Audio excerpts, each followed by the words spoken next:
excited to be here. We have more enthusiasm than Jim Harbaugh jamming his finger into his nose on live national television. I told you I was going to bring it up every single year. He ate a booger. He ate a booger. In front of 750 trillion people. It is disgusting, yes. We got that. We did. There's not a pro booger eating table there, is there? I don't think there is. I don't know. Is there a table of 4-year-olds here?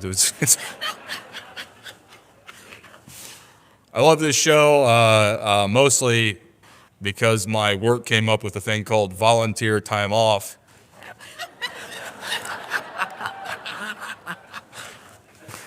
And I get to drink beer and make fun of people and get paid for it. I'm basically like a 1987 high school bully. And I'm getting a paycheck. It's fantastic. The only thing that makes me sad, two things. Number one, I have to wait a whole other year before I get to do this again. And number two, this great debate means that the holidays are coming up and I have to spend time with my family. So that's... Yeah. My parents got divorced the year before I got married, so I went from one crappy holiday to 3 really awkward ones, so...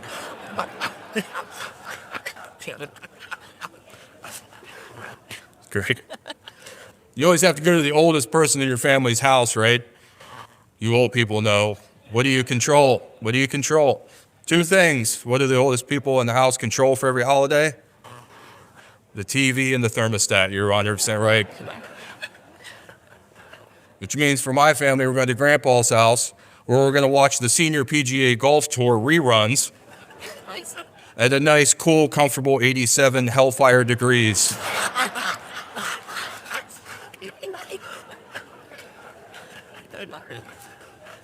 Got to roll around naked in the snow every half hour to avoid a heat stroke.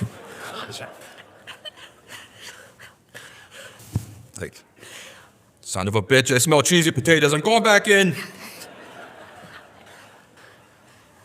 Is there any eggnog flavored Gatorade? I'm cramping up over here. I'm sweaty. And I love my grandma, but we're in the Midwest, let's face it. Everybody's grandma tries to get them to eat some kind of weird food that nobody eats anymore. My grandma tries to get me to eat pickled beets and Waldorf salad on a paper plate. I appreciate the effort. Why don't you just throw some of that Jell-O with carrots in it and make this the worst meal of all time? And I get a side of Miracle Whip and really lose the will to live?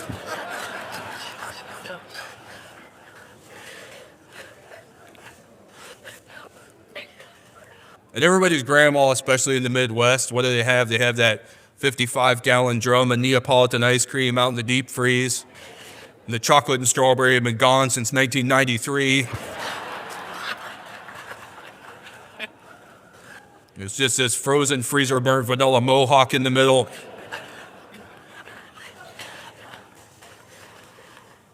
I don't know. I'm getting older now. I'm not young anymore. It was a horrible year for me last year. I had to get my first colonoscopy. Those are a lot of fun, right? You know what makes a colonoscopy even worse? When you're old enough where your eyesight's so bad you put in the wrong day on your calendar. So I showed up, had starved myself for 24 hours, went to the bathroom 417 times in 6 hours. I showed up and she was like, "Oh, I'm sorry, sir, your appointment is actually tomorrow." I was like, "Oh, no, it's not. You're putting the camera inside me today. We're making box office gold today. It's going down. Technically it's going up, but it's going up and down and left and right and whatever you else got to do. We're getting it done today." Let's talk about Ohio State and Michigan before we kick this off with our debaters and roasters or whatever you call them, right? It's why we're here. We're here for the greatest rivalry in sports. Everything is up for debate. It even comes down to petty stuff, right? Ohio State and Michigan fans will argue about anything. Michigan likes to claim that they have a more beautiful campus than Ohio State. It even gets down to that, right? Our landscaping is better. Well, sure, if you get to drive through Detroit and Flint first, you look fantastic.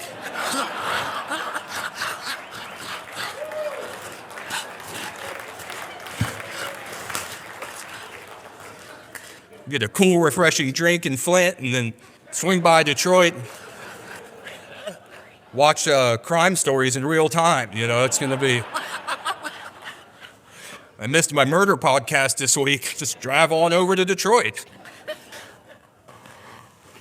I mean, I get uglier every year, but that'd be like me bragging about standing next to the guys from Michigan here and saying I'm Brad Pitt, right? It's kind of brag that is. We had to adapt a little bit, We have a new ref this year. You may recognize him from The Longest Yard. There he is, Coach. Wow, what a shock. Michigan's winning. Wow, didn't see that coming.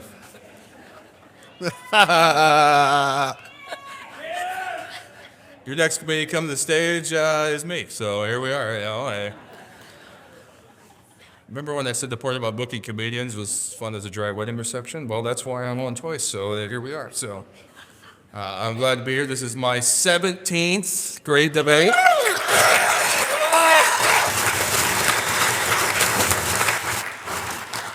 If my great debate performances were a human being, they would be ready to graduate high school, unlike a Michigan lineman. Let's introduce your Michigan one more time, your Michigan team. They really brought it this year. They had a great performance. First, we had Daryl Dawson. Yep. The Rich Rodriguez of the Hilliard Great Debate.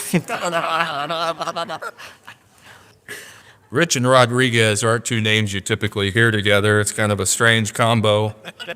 Like, who's your new linebackers coach? Bubba Ramaswamy?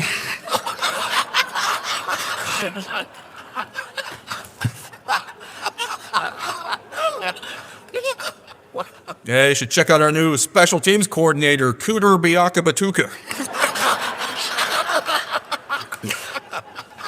Good old boy.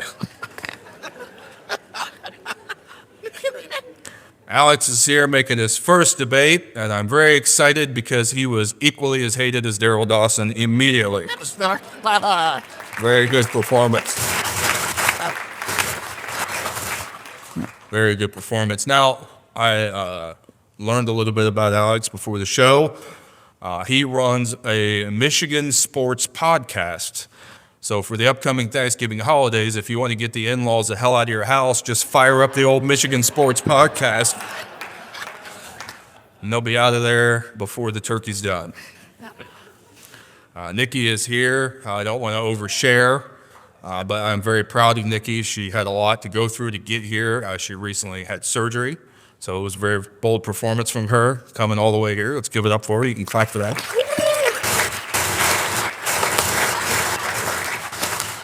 Now, the surgery was to remove Adrienne Cosby from her backyard, which is...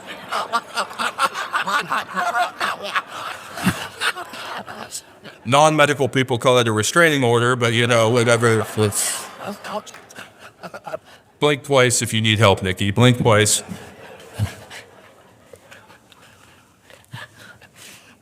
This was a strange year. What a strange year it was last year, right? Michigan somehow overcame like a 700-point underdog status and won. Yeah. But then Ohio State won the national championship. Well, there you go. It's the first time in history that they ever lost a rivalry game and won the national championship, and now they're number one heading into it. But it's kind of funny. Some of my Michigan friends, a.k.a. people on Facebook from high school who I don't really know who they are, they were talking some smack. They're like, well, we won that game, so we're basically national champions, right? Basically national champs. That'd be like Nikki telling Adrian he's slightly more attractive than Lloyd Carr, and he's going, well, I'm basically people's sexiest man alive, Pretty much. Let's review Michigan's season. They barely beat Northwestern, the nerds of the Big Ten. They beat Purdue by 5 points, which is like beating your grandma in boxing in a 12-round split decision.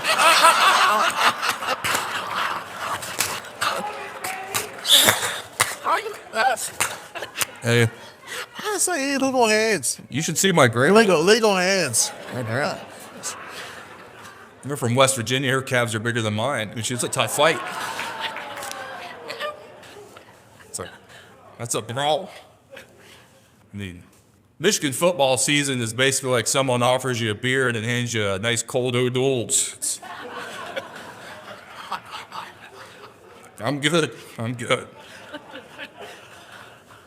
Michigan leads the all-time head-to-head with Ohio State. We all know that. They constantly bring it up. They rub it in our face. But you have to realize that Michigan was basically a professional sports team for like 30 years.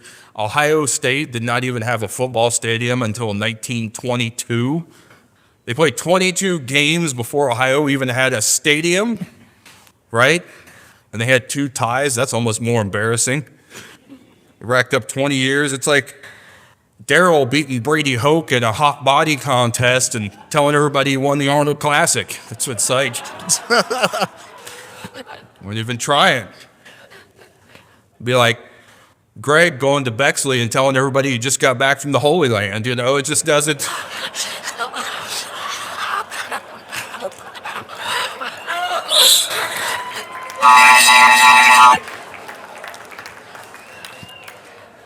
In fairness, after you drive through Whitehall, anything looks like the Holy Land, so that's just. I live in Whitehall, bro. Like, I know, like, that's up. Yeah, I know. Like, damn, bro. I had to bring you guys into the show somehow. I saw both of you over there. I'm from Zanesville, no judgment. It's just, Fair enough. yeah, so it's all right. I mean, Michigan, I hate everything about them. They have dumb colors, stupid color, maize and blue. Maize is not even a color, it's a food. It's like, what's your team colors? Succotash and Whopper Jr.? I don't.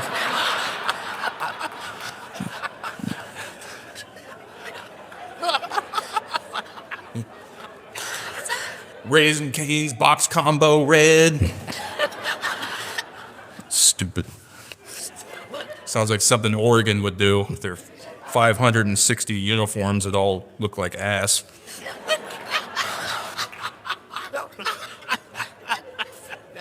I mean, you stole maize from the Native Americans. You probably built your stadium on Native American hunting grounds. Cultural appropriation, Michigan. Thought you were about diversity. Thankfully, OSU was in Columbus, and when you think of fairness and sensitivity to Native American culture, you think of the name Columbus.